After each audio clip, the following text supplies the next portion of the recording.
Hi, we were just talking about this in the Facebook group, and I was going to put together a short document, but to be honest with you, it's probably just as quick and easy for me to put together a rough video. I apologise because it is going to be a bit rough. I'm not going to spend a long time in putting it together and post-editing it. So we were talking about optimization. What is optimization? What do we actually mean? And there was lots of stuff being kicked around. I didn't get a chance to read it all. This may have already been covered, but I'm going to go with it anyway. I hope it helps. I know you're going to have more questions, that's fine, but let's see what I can do to start with. We were talking about RSS, okay, and somebody said, what is it? Well, it's really simple syndication. And the idea is that you can have an RSS reader on your computer or on your phone or your tablet, and you can subscribe to a thing called a feed. And normally you will see an icon like this, although on eBay they're still using the old, it just simply says RSS. It's orange and it's right down the bottom of a store, which I'll show you in a minute. But the idea is that rather than me having to go and look for your latest post or whatever, I can get an RSS feed automatically delivered to my computer, and it would have all the latest information. So it'll have all your latest website things. That was what it was originally for, to make it very simple for people to read your posts on blogs. It's expanded and it's now being used by Google and any other external search engines to collect data. It's a very easy way for them to collect information because they know exactly what goes where. Okay, there's a system to it. With stores on eBay, you get an RSS feed. So it's quite easy for Google to pick up that RSS feed and read what you're listing. Okay, read what you're putting out there. So it's quite easy for them to do that. You can also use it. You can actually submit your RSS feed to places, which may help a bit. I'm not going to promise you that it's going to automatically get sales because I don't know. I haven't played with it in eBay terms. But that's what an RSS feed is. Very simple. Normally they show no more than 100 items a page. So if you've got 400 or 500, normally it will just show 100, and sometimes it'll have like a follow-on link or a next or the next page. Let me pause this and I'll get an eBay page up and I'll show you what that looks like. Okay, I went and found a eBay store and I literally just picked the first one I could find. I don't think it's any one of ours, but it doesn't really matter. And I just want to show you down the bottom here, you see it? RSS. So you can learn more about the feeds. What is a feed? A feed is a summary of web content that is updated on a regular basis. They help make the content more accessible. I'm not sure why an actual physical end user like me or you would want to read an RSS feed of eBay, but they are very good for creating websites and for search engines. And what they look like is, there you go. So it's got the picture over here, it's got a buy it now option. So in theory somebody could buy it now from their feed. And there you have it. There is all their items. So these are all a bit mixed up. They've got June, July, August in there. But that's what your RSS feed looks like. And this is the URL for it up here. So this, right at the top of the browser, that is what you would save. So just Control C and then copy it into a document that you want to keep safe. A text document's fine. And that is your store's RSS feed. And you can then submit that to places if you wish to. We can talk about that later if people want to. Finding places to submit it to for a bit more search engine love. Not sure it's going to help a lot. Really, we need to discuss that and look into it. But you're not doing it wrong. I mean, there's nothing wrong with submitting an RSS feed anywhere. Okay, let me just pause this bit. Okay, so that's RSS feeds. Let's talk about optimization. So what is optimization? Well, just to really confuse you, there's two different types of optimization that we talk about. Remember, my background is in search engine optimization, and e-commerce optimization. I worked for a company and took their site from 12,000 a month to 30,000 a month within about 6 weeks, purely by optimizing that e-commerce website. And for the last 8 years I've made a full-time living online doing affiliate marketing and software and stuff like that, but got a tad burnt out, so took the summer off and got into eBay again. Optimization, there's two types: on-page optimization and off-page optimization. When people talk about, oh yeah, you need to do SEO optimization, it's not really all one thing. It's two different things which all have different rules, and they're different again because we're using eBay. On-page optimization, this is the things that you can do to your page. So this would be the keywords for the titles, which matter a lot. This would be the specific items in the boxes that we fill in: country of manufacturer, size, brand, all the things that we're being asked more and more to fill in on eBay. It would also include whatever you put in your description. So that's all stuff that you can add to your page. Now, Google will come along, read your page, and then they will rank you for various search terms. And eBay do the same. I understand the new search algorithm they're using is called Cassini, and I haven't looked into it greatly, but I would imagine that it is using the items that we fill in. Okay, so the brand, the colour of the shirt, the size of the shirt.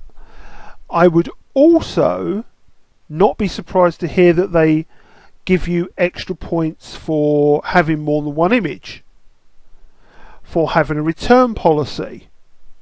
Okay, maybe if two of us are selling the exact same item at the exact same price, but I've got 10 photos and you've only got one, they're going to think that I'm giving a better end user experience, that I'm more likely to sell my product, so they will rank it higher, because if I sell it they get a commission, and that's their business. Okay, so on-page optimization is all the things that you can do to your page. Now you can also over-optimize if you do keyword stuffing. So if you put, men's shirt for a man, and every variation of that you can think of, that's keyword stuffing. So that can actually hurt you, and it certainly would in Google's eyes. I can't imagine Cassini is going to be that much different. They don't want people who are just filling the our auctions and buy it now pages with drivel.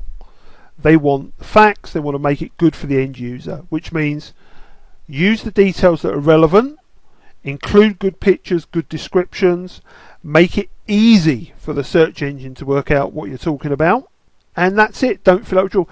When you put things in bold in Google, that shows that you feel they're more important, and the same with italic.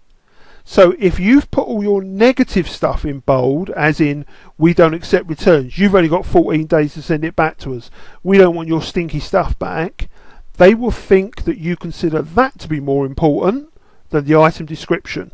So you need to get the keywords, you need to get the description good, you need to get the the information in there that they're looking for.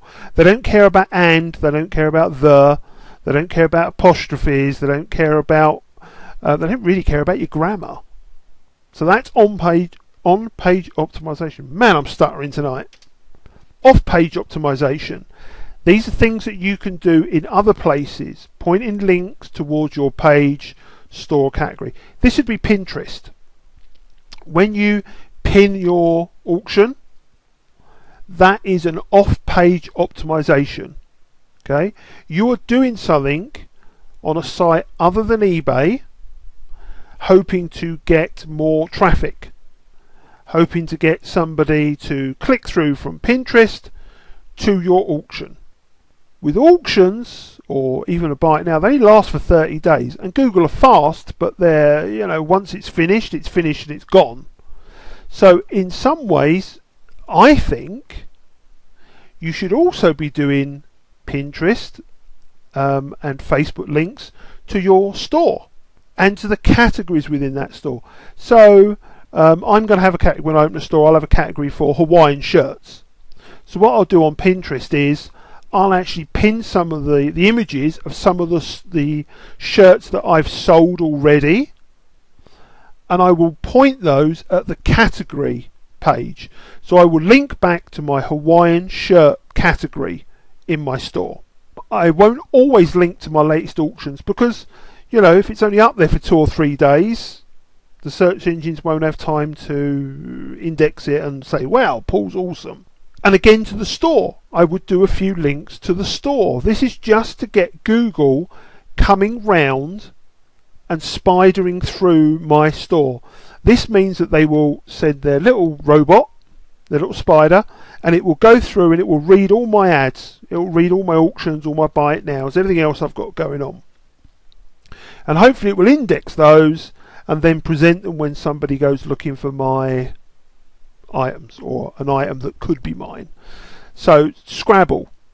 Oh, I want some Scrabble tiles for my next craft thing.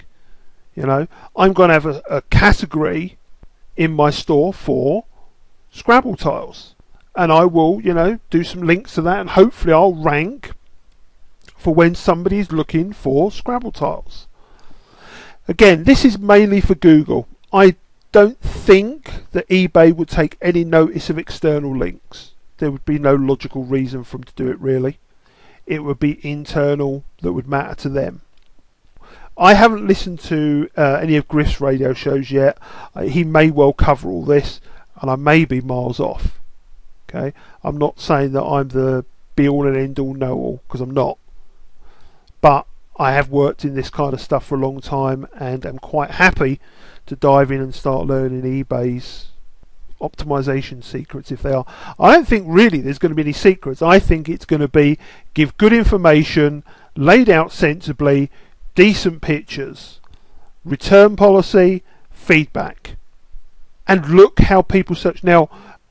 But I think get your on-page stuff, concentrate on that, do Pinterest, do some Facebook links if you want to, but link to the store and the category in your store. Don't just link to your latest auction or buy it now page, because once that's gone, the link just goes to a dead item. It doesn't matter. If somebody follows it, you know, it's not really helping them. Sure, they can find your store, but they're not likely to.